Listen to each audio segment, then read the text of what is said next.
Plongez dans l'univers captivant et énigmatique de l'affaire non résolue d'Alonzo Brooks, un jeune homme dont la mort mystérieuse a captivé et déconcerté les enquêteurs et le public il y a 20 ans de cela. Suivons les rebondissements de l'enquête, les questions obsédantes qui subsistent et pourquoi le dossier a été réouvert plusieurs décennies plus tard.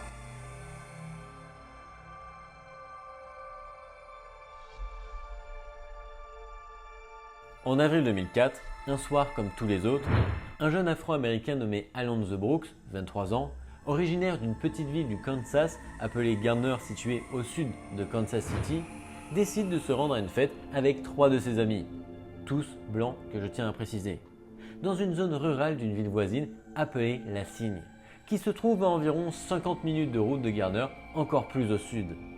Les jeunes à la soirée ont tous entre 17 et 23 ans et c'est une fête de tout ce qu'il y a plus de banal pour les jeunes de cet âge, c'est-à-dire qu'il y a de la musique, des filles et de l'alcool.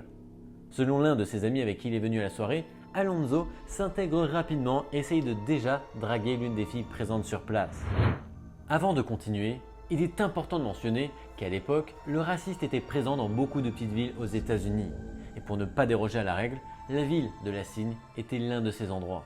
Au cours de la soirée, quelqu'un aurait commencé à proférer des insultes raciales à l'encontre de Alonzo et la tension a commencé à monter, mais des personnes ont calmé le jeu pour ne pas que ça dégénère. Plus tard, 2 des amis décident de rentrer avec une connaissance et Alonzo reste avec Adam, le chauffeur de la voiture avec laquelle ils sont tous venus. Ils se sont mis d'accord et ils rentreront ensemble, mais un peu plus tard pour qu'ils puissent profiter plus longtemps de la soirée.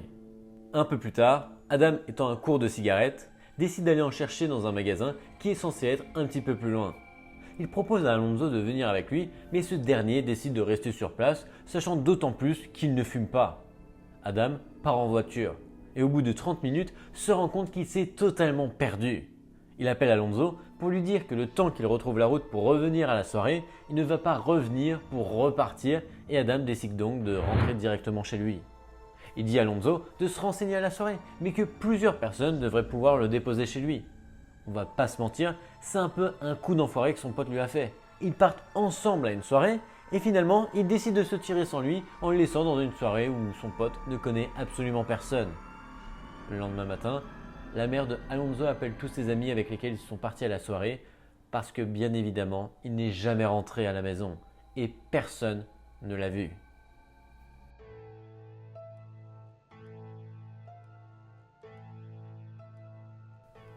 Les recherches commencèrent et les choses devinrent rapidement inquiétantes. Lorsque, à quelques kilomètres de la maison où se tenait la soirée, ils trouvèrent les bottes et le chapeau qu'Alonzo Brooks avait porté et qui gisaient près de la route. Des équipes de police avec des chiens sont dispatchées tout autour de l'endroit. Malheureusement, ce fut un échec. Les recherches se sont poursuivies pendant des semaines, sans résultat, jusqu'à ce que, un mois plus tard, la famille et les proches soient autorisés à aller enquêter sur le lieu où la fête s'était déroulée. Et c'est là que le corps sans vie d'Alonzo Brooks a été trouvé, à proximité d'une rivière proche de la maison où la soirée s'était déroulée. Le corps ne présentait aucune trace de traumatisme, de fracture ou de noyade. Le corps était juste posé à un endroit précis sans aucune raison, ce qui a fait naître le soupçon qu'il ne s'agissait pas d'un accident et que le corps avait probablement été caché ailleurs auparavant. L'un de ses frères a émis l'hypothèse qu'il avait probablement été conservé dans un congélateur pendant un moment puis replacé ici par la suite. Malheureusement, l'enquête initiale n'a pas abouti. Le médecin légiste n'a pas pu déterminer la cause du décès, qui a donc été qualifié d'accident. Et les entretiens avec les témoins ont donné lieu à aucune arrestation. Finalement, l'affaire a été oubliée pendant des années.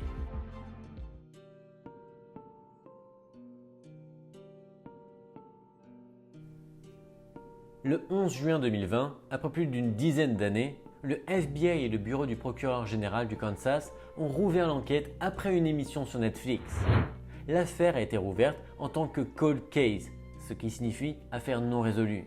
Une récompense pouvant aller jusqu'à 100 000 $ a été offerte à toute personne qui fournirait de nouvelles informations susceptibles d'aider à élucider la mort d'Alonzo Brooks. Qu'est-il arrivé exactement à Alonzo Brooks? Qui est responsable de sa mort? Sa mère, Maria Ramirez, affirme qu'il s'agit d'un crime de haine en raison de la couleur de sa peau. Finalement, le FBI a décidé d'exhumer le corps d'Alonzo Brooks afin de rechercher de nouveaux indices susceptibles d'indiquer ce qui lui était arrivé. Pour la première fois, les autorités considèrent qu'il s'agit d'un crime à motivation raciale et semblent se ranger à l'avis de la famille, qui pense qu'il ne s'agit pas d'un accident. Mais une nouvelle autopsie réalisée, ou plutôt d'autant plus, une nouvelle autopsie qui a été réalisée en 2021 a révélé que certaines des blessures de Brooks étaient incompatibles avec une décomposition normale.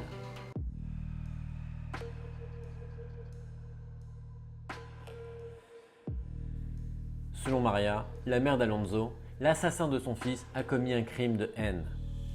Je suis mexicaine et son père est noir, il est donc métis. Ils n'ont pas ciblé une seule race, ils en ont tué 2.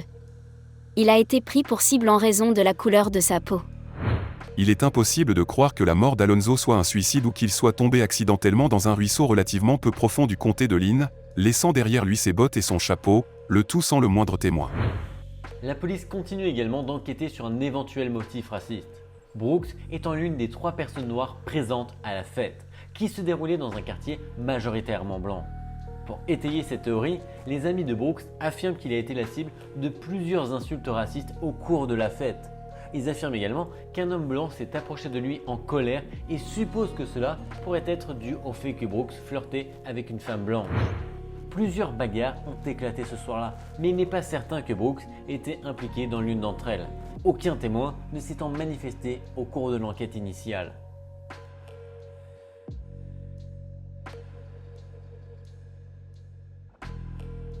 Aussi fou que cela puisse paraître, Netflix a contribué à ramener cette affaire à la surface avec la série documentaire créée par les mêmes créateurs de l'original Unsolved Mysteries et produite par les mêmes personnes derrière Stranger Things.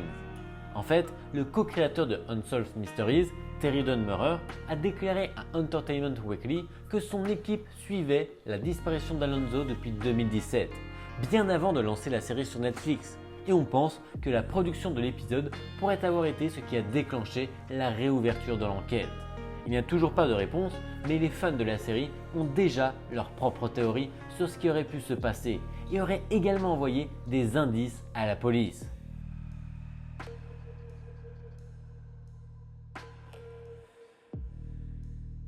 Ces théories sont basées sur le documentaire de Netflix et des recherches préalables ont été effectuées par ses créateurs et ses agents pour son développement. Et à partir de là, certains utilisateurs de Reddit ont leur point de vue. Un utilisateur nommé Ariande94 prétend être un résident du Kansas qui suit l'affaire d'Alonzo Brooks depuis des années et affirme que quelques personnes semblent être liées aux événements de la série. Selon cette théorie, les suspects pourraient être Patty, Jerry Boone, 2 frères qui ont été mentionnés comme personnes d'intérêt dans l'affaire par le passé. Tiffany Boone, la femme avec laquelle Alonzo aurait parlé lors de la fête, et Mandy Jenkins, une parente des frères Boone qui aurait avoué, lors d'une beuverie, avoir été impliquée dans le meurtre de Brooks. La deuxième théorie concerne les amis d'Alonzo. L'utilisateur appelé Gun Brothers Gaming dit qu'il trouve suspect que ses amis l'aient laissé seul à la fête. La théorie dit qu'il est étrange que ses amis aient laissé Alonzo à une fête où ils ne connaissaient personne d'autre et que leur alibi n'est pas très convaincant, en ajoutant que 2004 n'était pas l'année des téléphones portables. Comment communiquait-il? Justine s'est perdue et ensuite s'est retrouvée coincée, c'était pratique. Il a appelé pour dire qu'il ne reviendrait pas et a demandé à son ami Adam de ramener Alonzo chez lui. Nous sommes au milieu de nulle part. Où Justine avait-il l'intention de se procurer un paquet de cigarettes? Il a déjà dit qu'il ne connaissait pas la ville et les petites villes, il était 23 heures passées. Où allait-il fumer après 23 heures dans une petite ville qui fermait probablement ses portes à 20 heures? Si cette ville est petite, et même si Justine avait un téléphone portable, étaient-ils au milieu de nulle part et avaient-ils du réseau?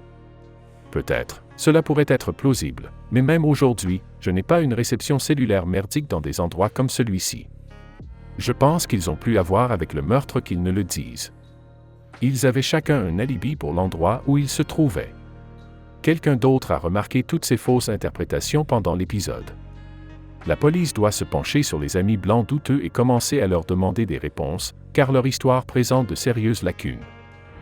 Enfin, une autre théorie demande comment Alonzo Brooks est mort, ce que l'on n'a pas pu déterminer jusque-là.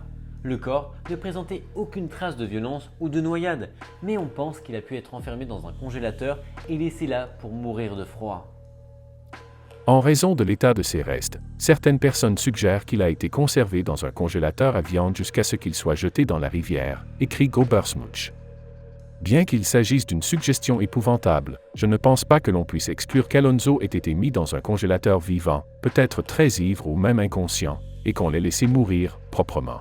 Dans la série, il est même dit que les autorités ont visité la maison où la soirée s'est déroulée le lendemain, mais l'ont trouvée totalement vide, ce qui pourrait indiquer qu'il n'y a jamais vraiment eu de fête et que tout cela faisait partie d'un plan pour tuer Alonzo Brooks, ou que les tueurs de Brooks s'étaient rendus à la fête, avaient informé ses proches de ce qu'ils avaient fait et qu'ils les avaient aidés à nettoyer pour les protéger. Mais rien de tout cela n'a pu être prouvé. Et vous, que pensez-vous de cette affaire ? Et j'espère que cette vidéo vous a plu. De mon côté, c'est vrai que j'ai trouvé que c'était un cas particulièrement intéressant. C'est l'un des cas où au final on retrouve un corps, soit dit en passant, qui n'était pas au même endroit un mois plus tard, vu que les chiens et la police ont fait tout le tour, le périmètre et ils n'ont rien trouvé. Donc je pense que clairement le corps a été replacé là par la suite. Et donc un mois plus tard, la famille et les amis les ont retrouvés, ce qui est quand même assez étrange. Mais c'est vrai que de mon point de vue, je pense que c'est tout bêtement un crime racial. Parce que je vois pas d'autres hypothèses, en tout cas avec les informations qui nous sont données. C'est quand même ce qui est étrange. Moi de mon point de vue, potentiellement, c'est que le bonhomme il est resté à la soirée tout seul. Je tiens quand même à nouveau à signaler, merci pour les amis qui l'ont laissé tout seul à une soirée où le pauvre gars connaissait strictement personne avant d'être arrivé, où il y avait des tensions, où justement il s'était fait insulter quelques heures auparavant. Donc c'est vraiment les liens d'amitié comme quoi c'est important aujourd'hui. Et ce qui a pu se passer, selon mon point de vue, c'est qu'il s'est pris la tête avec quelqu'un. À un moment donné, peut-être 2-3 personnes ont décidé, tiens, il est un peu plus bourré qu'au début de la soirée. Il est tout seul en plus, il a plus ses amis pour le couvrir. Ils ont dû se prendre la tête dehors. Ils ont commencé à le pourchasser. Il a fait tomber une botte à un endroit, puis la deuxième à un autre et le chapeau à un autre endroit. Ils ont pu l'attraper, malheureusement. Ils l'ont roué de coups. Donc s'il le roue de coups, mais que ça casse pas les os ou quoi que ce soit, on ne le voit pas par la suite, en fait, en faisant l'analyse et l'autopsie. Donc il a dû se passer ça. Peut-être qu'il a perdu conscience. Ils l'ont foutu dans un frigo à un moment donné parce qu'ils ne savaient pas quoi en faire. Et un mois plus tôt, ils se sont dit il faut se débarrasser du corps. Ils l'ont mis un peu plus loin sur le terrain.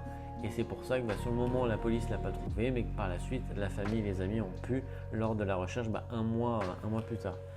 Je pense que c'est tout bêtement ça. S'il y avait un peu plus de personnes directement de cette ville qui discutaient avec les locaux ou ce genre de choses, je pense qu'on réussirait à avoir le vrai du faux. Mais c'est vrai que c'est un meurtre que malheureusement je trouve dommage et bête, tout bêtement. Il n'y a rien d'autre à dire sur ce cas, mais c'était assez intéressant en tout cas à étudier. Voilà. Si vous avez d'autres cas comme ça à me suggérer, n'hésitez pas à le mettre dans les commentaires, c'est toujours avec grand plaisir que je vous lis. Et je vous dis à vendredi prochain sur cette même chaîne. Bye bye.